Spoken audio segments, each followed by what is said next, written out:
Have you ever wondered why changing a health habit is just so hard? I mean, we all kind of know what we should do, eat better, move more, but actually making it a part of your life? That can feel downright impossible. Well, today we're going to dig into a really powerful model that might finally explain why that is, and more importantly, give us a real blueprint for building healthy habits that actually last. You know the feeling, right? That big burst of New Year's motivation that just fizzles out by February. It turns out this isn't just a personal failing. Nope, it's a super complex problem that researchers have been trying to solve for a long time. For more than 50 years, experts have been coming up with different theories, kind of like building toolkits, to try and explain how we change our behavior. But these early models, while they were a good start, had some pretty big flaws. So, let's take a quick look at a couple of the most popular older models. It'll help us see why they weren't the complete answer. They were important for steps, for sure, but they just couldn't quite crack the code of lasting change. First up was the health belief model, or HBM. The basic idea was that we change our behavior based on how much we fear a threat and whether we think the benefits of changing outweigh the barriers. The problem? Well, it wasn't very good at actually predicting what people would do. It often ignored cultural differences, and frankly, it was better at explaining why someone wasn't doing something than actually helping them start doing it. Then came the trans-theoretical model, which you might know as the stages of change model. It sounded good on paper, but a lot of critics pointed out that its stages felt kind of made up and arbitrary. Plus, the model was just way too complicated for its own good. Researchers would say it wasn't parsimonious, and when they tested it, the results were pretty weak. So these models gave us some useful ideas, right? They were building blocks. But every single one of them was missing one fundamental, absolutely crucial insight about how change really works. And that, my friends, brings us to the multi-theory model, or MTM for short. This model was built from the ground up to fix the problems with the older theories and to give us a new framework designed specifically for health behavior. So what is this game-changing insight? It's actually stunningly simple. Starting a new habit and keeping that new habit going are two completely different things. They are driven by totally different psychological factors. And the MTM is the first model to really build its entire foundation on that idea. Just think about it. The mental energy and motivation it takes to go for your very first run is not the same as the energy it takes to keep running 3 times a week for an entire year. Older theories just kind of mushed those two things together, and that's a big reason why they weren't great at predicting long-term success. So the MTN breaks it all down into 2 simple phases. First, you have initiation. That's just getting started, taking that first step. Then you have sustenance. That's the long game, the process of making that new behavior stick around for good.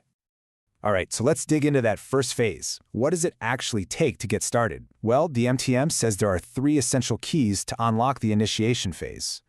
The first key is something called participatory dialogue.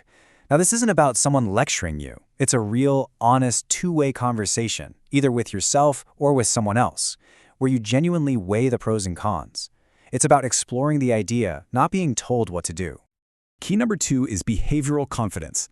This is a little different from a term you might have heard called self-efficacy. This is all about your belief that you can do this new thing in the future. And what's cool is that this confidence doesn't just have to come from you.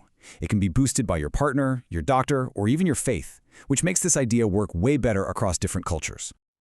And the third key is purely practical. It's all about making changes in your physical environment. Basically, you want to make the right choice the easy choice. You're setting yourself up for success. So, keeping your running shoes right by the front door. It's about making things available and accessible. Okay, so you did it. You started. That is a massive win. But now comes the hard part, right? How do you keep going? Well, the MTM has 3 different keys for this sustenance phase. The first key to making it stick is emotional transformation. This means you have to actively get your feelings on board. You're consciously using your emotions, both the good and the bad ones, to power through that self-doubt and keep your eyes on the prize. Next up is practice for change.